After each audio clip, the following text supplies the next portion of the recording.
Dewan Juri yang saya hormati, mosi perdebatan kita kali ini menyatakan bahwasanya di negara-negara dengan tingkat korupsi tinggi, seleksi penerimaan mahasiswa baru hanya didasarkan pada indeks integritas sekolah dan indeks kejujuran siswa. Kami dari tim pemerintah menyatakan bahwasanya kami setuju terhadap mosi perdebatan kita kali ini dengan mendefinisikan indeks integritas sekolah adalah tingkat kejujuran sekolah dalam mengajar siswanya, terutama dalam hal pemberian nilai Dewan Juri. Kemudian juga indeks kejujuran siswa adalah tingkat kejujuran siswa atau individu dari siswa itu sendiri dalam menjalankan pembelajaran. Status quo yang sedang kita jalani saat ini adalah di mana penerimaan mahasiswa saat ini lebih berdasarkan pada indeks penilaian berdasarkan akademik daripada kemampuan yang mereka miliki, daripada indeks kejujuran sekolah atau indeks kejujuran siswa itu sendiri Dewan Juri. Problematika yang saat ini terjadi adalah di mana pendidikan saat ini belum bisa melihat indeks nilai pada siswanya. Mereka lebih melihat pada kualitas nilai daripada tingkat kejujuran itu sendiri Dewan Juri yang terhormat. Oleh karena itu, tujuan kami menjelaskan perdebatan kita kali ini adalah kami ingin menjelaskan bahwa sistem penerimaan mahasiswa berdasarkan integritas sekolah dan indeks kejujuran siswa bisa membawa negara tersebut lebih baik dari masalah penanganan kasus korupsi Dewan Juri. Sistematika yang bisa dilihat di sini di mana sistematikanya apabila sebuah sistem pendidikan ini menerapkan indeks integritas sekolah dan indeks kejujuran siswa, maka kami yakin Dewan Juri dan kami percaya bahwasanya negara tersebut akan lebih baik dalam hal penanganan kasus korupsinya Dewan Juri. Beberapa pembuktian yang akan kami buktikan pada mosi perdebatan kita kali ini adalah sistem penerimaan mahasiswa dengan penilaian integritas sekolah dan kejujuran siswa akan lebih baik daripada sistem yang saat ini sedang dijalankan. Kemudian juga keefektifan dari sistem ini terhadap pemberantasan tingkat korupsi dan apa yang akan terjadi bila sistem seperti ini akan tetap dijalankan dan manfaat apa bila sistem ini diganti menjadi sistem yang diinginkan Dewan pada mosi perdebatan kita kali ini Dewan Juri. Argumentasi yang akan coba kami bangun di sini adalah menjawab pertanyaan, mengapa sistem penerimaan mahasiswa berdasarkan integritas dan kejujuran jauh lebih baik daripada sistem yang saat ini sedang dijalankan, dan seberapa efektif sistem ini dalam hal penanganan atau pemberantasan korupsi yang sedang terjadi di negara-negara saat ini Dewan Juri.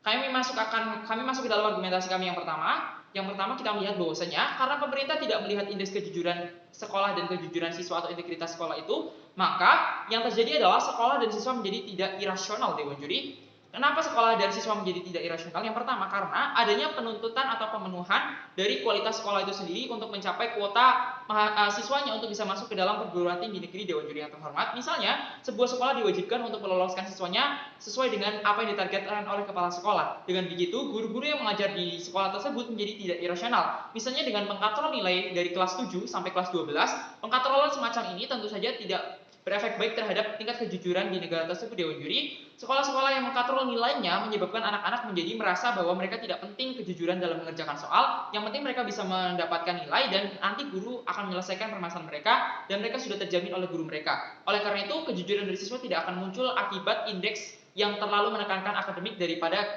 tingkat kejujuran itu sendiri Dewan Juri yang terhormat. Kemudian juga bisa dilihat bahwasanya pengkatrolan semacam ini menyebabkan penyakit-penyakit baru pada siswa di mana siswa merasa bahwa dirinya akan merasa aman apabila mereka tetap tidak jujur dan guru akan memberikan penyelesaian terhadap hal itu. Oleh karena itu menyebabkan siswa menjadi mencontek Dewan Juri karena siswa merasa bahwa dirinya tidak dipentingkan dalam hal kejujuran, siswa akan menjadi irasional dengan mencontek temannya. Kemudian akibat perilaku contek-mencontek yang terus dilakukan setiap tahun dan hingga mereka dewasa, maka akan menimbulkan budaya korupsi yang baru, di mana budaya korupsi bukan hanya soal mencuri uang, tapi juga tentang kejujuran itu sendiri Dewan Juri yang terhormat. Bisa juga dilihat dari bagaimana sekolah swasta, di mana sekolah swasta tidak mendapatkan jatah yang baik di senam PTN. Oleh karena itu sekolah swasta menjadi irasional, mereka menganggap bahwasanya kejujuran mereka tidak dihargai di negara mereka sendiri Dewan Juri.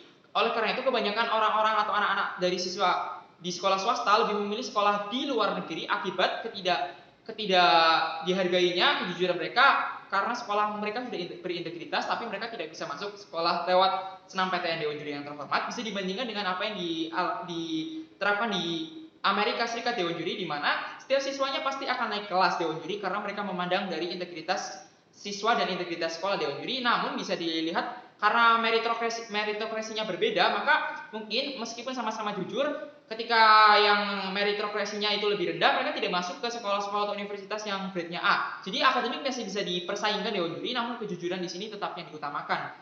Kemudian juga bisa melihat bahwasanya siswa juga mendapatkan tekanan yang lebih dari orang luar atau dari pihak eksternal, misalnya tekanan dari orang tua. Orang tua yang mengharapkan anaknya untuk bisa masuk ke universitas yang favorit, misalnya di Universitas Indonesia atau Universitas Gadjah Mada atau di luar negeri, menyebabkan siswanya menjadi tidak irasional akibat adanya tekanan dari luar. Karena tuntutan orang tua mereka yang menginginkan bahwasanya anak mereka harus masuk ke universitas yang favorit, maka anak menjadi tidak irasional, misalnya melakukan kecurangan dalam penerimaan penerimaan mahasiswa baru Dewan Juri, seperti yang bisa dilihat, seperti kecurangan yang ada di SIMAK UI dan juga kebocoran soal SBMPTN 2020 merupakan salah satu contoh ketidakjujuran siswa akibat dari adanya tuntutan dari orang tua mereka untuk bisa masuk ke sekolah tinggi favorit Dewan Juri yang terhormat. Kami juga melihat bahwasanya apabila penerapan ini dilaksanakan, kualitas pendidikan di sebuah universitas akan terjamin karena siswa tersebut sudah dipastikan mereka adalah siswa yang berintegritas dari sekolah yang berintegritas pula. Kemudian mereka bisa disaingkan akademiknya karena keduanya sudah memiliki integritas yang sama Dewan Juri yang terhormat. Kemudian kita melihat argumentasi kami yang kedua, seberapa efektifkah penanganan kasus korupsi dengan penerapan sistem ini Dewan Juri. Yang pertama, pendidikan adalah salah satu instrumen yang paling penting dalam hal mendidik karakter anak bangsanya Dewan Juri. Ketika sebuah pendidikan menerapkan suatu sistem pendidikan yang mengutamakan kejujuran, maka anak-anak yang dari SD hingga SMA mereka akan terbiasa jujur Dewan Juri. Karena penerapan karakter yang ditekankan dan ditempa setiap hari, setiap saat oleh pendidikan, maka akan terbentuk karakter manusia-manusia jujur yang tidak korupsi, sehingga bisa menekan atau bisa melakukan upaya preventif paling dasar, yaitu tentang pendidikan dasar anti korupsi bagi anak negeri. Kemudian juga Dewan Juri dengan penerapan sistem ini akan menekan angka kecurangan yang saat ini masih terus terjadi di banyak negara di dunia Dewan Juri, seperti angka kecurangan yang berada di India yang sangat tinggi akibat tuntutan dari negara tersebut terhadap akademik sebagai pacuan utama untuk masuk ke sekolah tersebut Dewan Juri, terutama juga di negara dengan angka korupsi yang tinggi terutama di Indonesia, misalnya kecurangan SIMAK UI 2020 atau kebocoran soal SBMPTN juga merupakan salah satu dampak akibat tidak diutamakannya kejujuran dalam penerimaan mahasiswa baru Dewan Juri. Saya paham bahwasanya rekan-rekan dari tim oposisi akan mengatakan bahwasanya dengan penerapan sistem ini tidak tercapai sebuah keadilan di suatu negeri akibat akademik tidak dihargai. Tapi kami mengutamakan bahwasanya jika hal ini terus dibiarkan Dewan Juri yang terhormat, maka sampai kapan negara tersebut akan bersih dari korupsi? Dengan penerapan seperti ini, maka akan terjadi upaya preventif atau pencegahan sejak dini terhadap calon-calon penerus bangsanya agar bisa melangsungkan pendidikan yang lebih baik di jenjang selanjutnya, sehingga mereka akan tertekan atau sehingga mereka akan terdidik sebagai siswa yang jujur, sehingga ketika kelak mereka menjadi seorang pemimpin bangsa yang memegang keuangan negara, mereka tidak korupsi. Sekian dari saya, terima kasih.